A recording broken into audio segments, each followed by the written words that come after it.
De jóvenes, nos inventamos distintos futuros para nosotros. De viejos, nos inventamos distintos pasados para los demás. Amigos lectores, la novela que nos acompaña en esta ocasión es El libro de los espejos.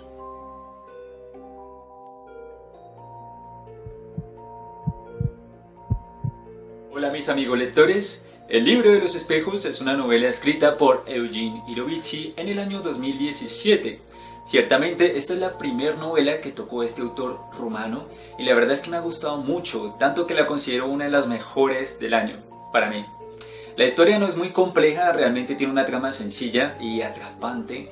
Aquí se nos cuenta cómo una noche de Navidad un profesor de psicología es asesinado y 27 años después uno de los implicados quiere contarnos la verdad, y solamente la verdad, en un libro que piensa publicar llamado El libro de los espejos. Y sí, esto es un libro dentro de un libro. La trama la verdad es que me ha enganchado bastante, como les he mencionado, me gustó mucho. Y sin más preámbulos, entremos ahora sí de lleno con la reseña. Y cabe destacar que este título es publicado por el sello editorial Random House.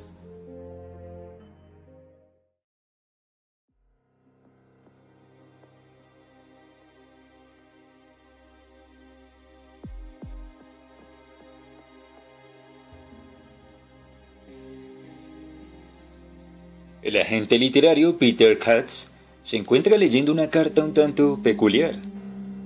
Un hombre llamado Richard Flynn lo invita a leer un manuscrito de su libro, esperando tener la suerte de que se lo publiquen.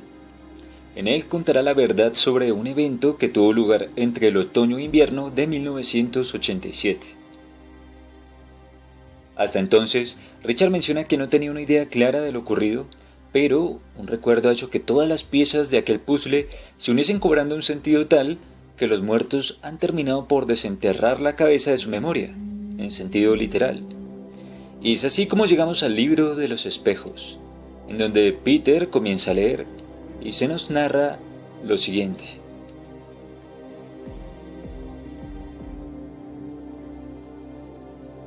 Es el año 1987. En aquel entonces, Richard se encuentra cursando su último año en la universidad. Una tarde después de regresar de estudiar, conoce a una nueva inquilina, Laura, una estudiante que también cursa su último año, pero en otra carrera, por si se lo llegasen a preguntar. Laura se encuentra terminando un máster en psicología y ambos no tardan en entablar una amistad que con las páginas sabremos termina en mucho más. En la medida que su relación avanza, Richard pierde a su padre y los problemas económicos no se hacen esperar. Es aquí cuando Laura le presenta a Weaver, un prestigioso profesor de psicología que está desarrollando un proyecto enfocado en la comprensión y el funcionamiento de la memoria. En este proyecto, Laura trabaja los aspectos matemáticos, es decir, las estadísticas y las variables.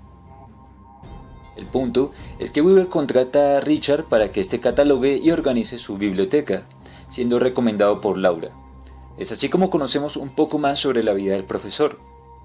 En un pasaje de la novela se nos cuenta que el profesor Weaver es un hombre cuyo hobby es hurgar en la mente de las personas como quien explora una casa. Así que en medio de una conversación como las que mantiene el profesor con Richard, es capaz de indagar en los escondrijos de su mente sin contar mucho de sí mismo, y esto lo aprovecha para saber manipular a las personas.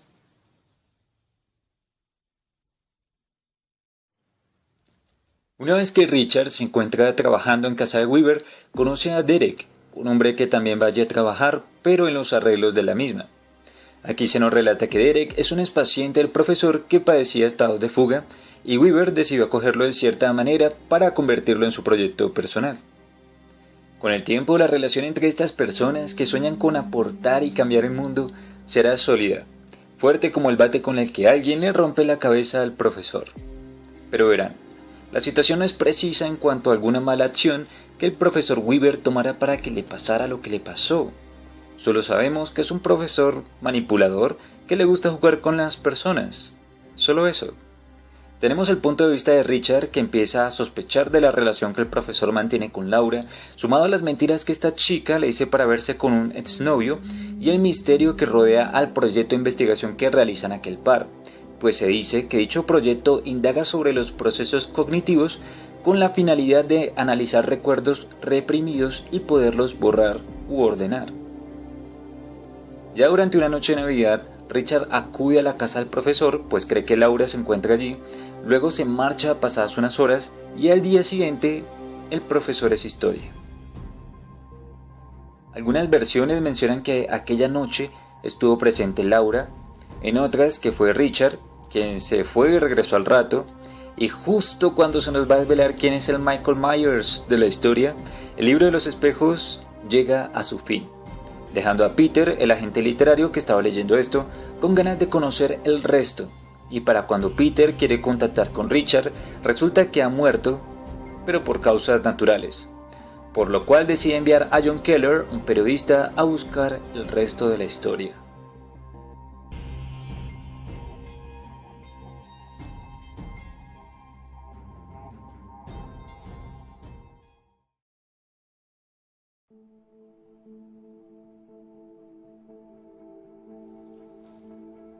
Ahora vamos con el desglose. El libro de los espejos es una novela que toma su propio título como referente a lo que encontrarás. ¿Alguna vez has entrado a una casa de los espejos? Bueno, allí tu imagen toma distintas formas, se distorsionan, sabes que eres tú quien se mira de vuelta, pero la imagen no es del todo real. Así es como se miran los recuerdos, según lo que trata de exponer el autor en esta historia. Y lo más probable es que cuando traes de vuelta algún recuerdo, este mismo se encuentre en cierta manera distorsionado y condicionado a tus propias emociones y sentidos.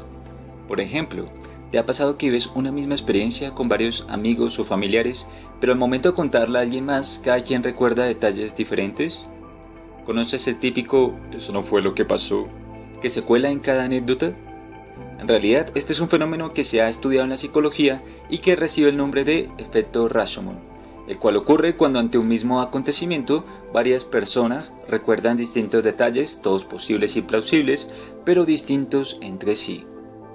Esto sucede porque cada mirada es subjetiva y cada persona puede recordar detalles que destacan en su recuerdo, aunque no sea el mismo caso para todos alrededor. Y aquí, por ejemplo, se nos desvela que mucho de lo que contó Richard encaja en cierta manera con lo ocurrido, pero al preguntar con otras fuentes de información, se revela, por ejemplo, que Richard jamás tuvo una relación sentimental con Laura y que de hecho él era un acosador, que todo se lo iba imaginando en cuanto a las relaciones. Ese tipo de cosas nos hace dudar de quién dice la verdad, a pesar de que muchos de los datos que cuentan sobre esa noche coinciden.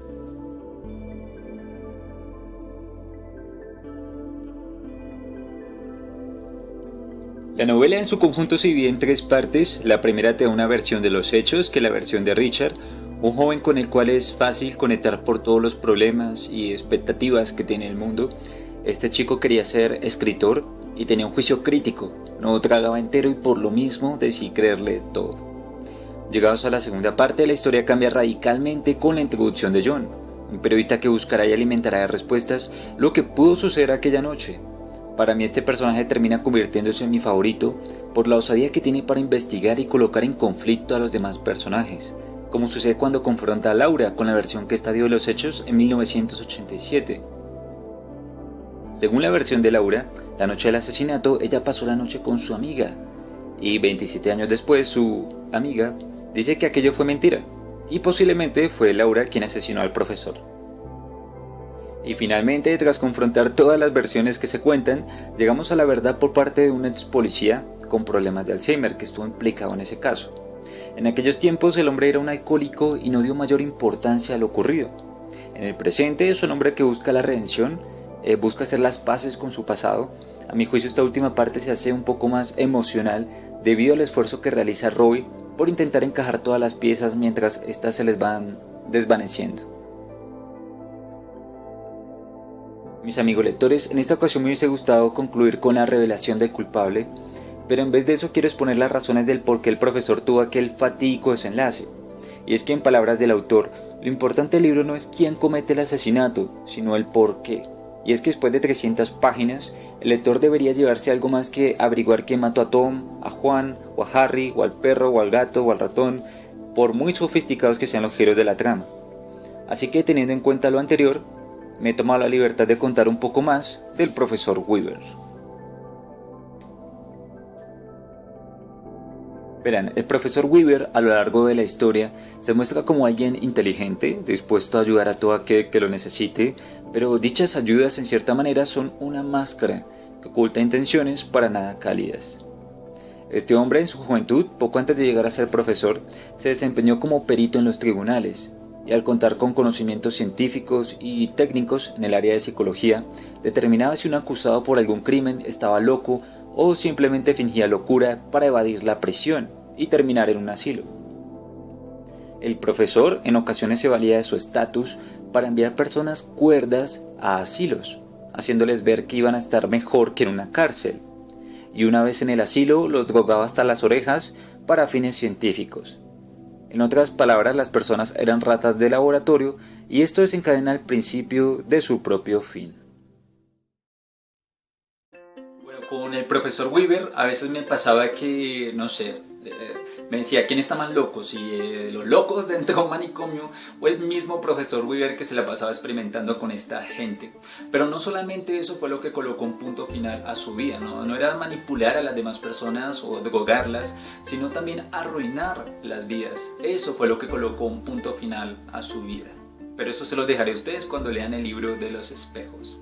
Ahora voy con los elementos que me han hecho considerar esta como una de mis lecturas favoritas del año, empezando por su misma estructura narrativa y en cómo los personajes se van desacoplando de la misma para contarnos la verdad. Entonces aquí a medida que avanzas están tres partes, ¿no? Una vez que pasas de Richard y llegas a John, pues no vuelves a saber de Richard, nunca más. Y así pasa con las otras dos partes, ¿no? Eso me ha llamado bastante la atención porque en las demás novelas no sucede así, los demás personajes van repitiendo y eso pues aquí no sucede. Otro aspecto han sido los elementos de periodísticos y de psicología que pues te dejan ahí a lo largo del libro. No solamente te dejan la cuestión de resolver un misterio, sino que van alimentando al lector de datos. Y eso la verdad es que me ha gustado mucho. Tanto como que cuando tú recuerdas cosas, ¿no? Pues la mente tiene la capacidad de maquillarlas, de colocarles filtros. Y cuando realmente quieres recordar algo, pues no estás 100% recordando aquello. A mí también, o sea, para hacerme explicar, también me ha pasado de que cuando me siento en una mesa con algunos amigos y empiezan a contar cosas como que en las que yo también he estado, pues no sé, a veces como que ni siquiera están recordando lo que tienen que recordar, sino que están hablando mierda, eso es lo que está pasando. Entonces sí me ha pasado eso de lo que hablaban en el libro. Y nada, mis amigos lectores, ahora sí hemos llegado al final de esta reseña. Espero que les haya gustado, que me dejen en los comentarios, no sé, algo, cualquier cosa, pero que me dejen algo, por favor. Y bueno, ahora sí hemos llegado al final. Para la próxima traeré a 1984 de George Orwell y también una a la que le estoy echando las ganas de leer, y es la de El Club de los Psicópatas de John Kassenbach. La quiero leer. Y bueno, mis amigos lectores, ahora sí, sin más que decir, me despido. Hasta la próxima. Buen viaje.